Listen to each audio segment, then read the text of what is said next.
Bobby, thank you so much for joining us in studio. We always love having you here at QMP. The boys basketball season wrapped up. What are your biggest takeaways from the season? Good season, a lot of good teams. Initially, I didn't think there were any great teams, but I've kind of changed my mind on that a little bit. You know, that's kind of how I evaluate it. I have the past to go on, 23 years of it, so I've seen the great teams and I've seen the good teams, and I thought we had a lot of good teams, but towards the end of the season, we had a few start to emerge as great teams, and so, you know, now I'm starting to categorize teams as contenders, and so going forward, I see some teams in the area that I think have a shot, maybe winning regions, maybe even the state championship.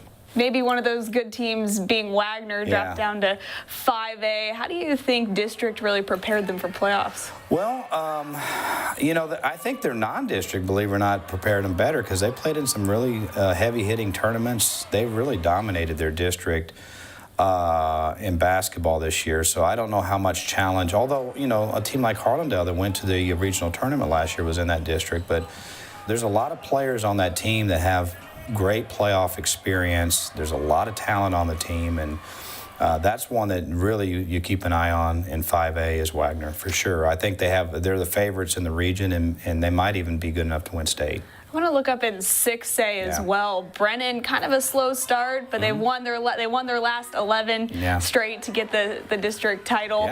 How do you what are your biggest takeaways from their season?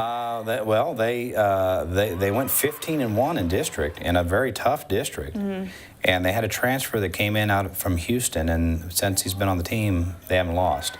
And so they seem to have all the key pieces. They're big, they're athletic, and most importantly, in my time watching them, they play well together. Taking a look, you know, at the area teams, are there any that you think have a chance of going all the way to the state title? Well, in private school, look for St. Mary's Hall and Antonian. I think Antonian has both of them really. The bracket lines up favorably for St. Mary's Hall. Antonian had a heartbreaking loss last year. They were one step short of the state tournament. So those two teams in private school. In 4A, Pleasanton's had the best team they've ever had, best record in school history, undefeated in district. They have a legitimate team. And then in 3A, that's the one to really look out for because Cole and Randolph have made numerous trips to the state tournaments over the years. But Cole, Randolph, and Marion tied for the district championship, all three ranked in the top 10 in the state, from the same district, and Marion was in a regional tournament last year. Any of those three could emerge in Class 3A. Well, Bobby, thank you so much. There's going to be plenty of high school basketball coverage coming up this next week. The playoffs kick off on... Survive in advance. Thank you for joining us, Thank Bobby. You.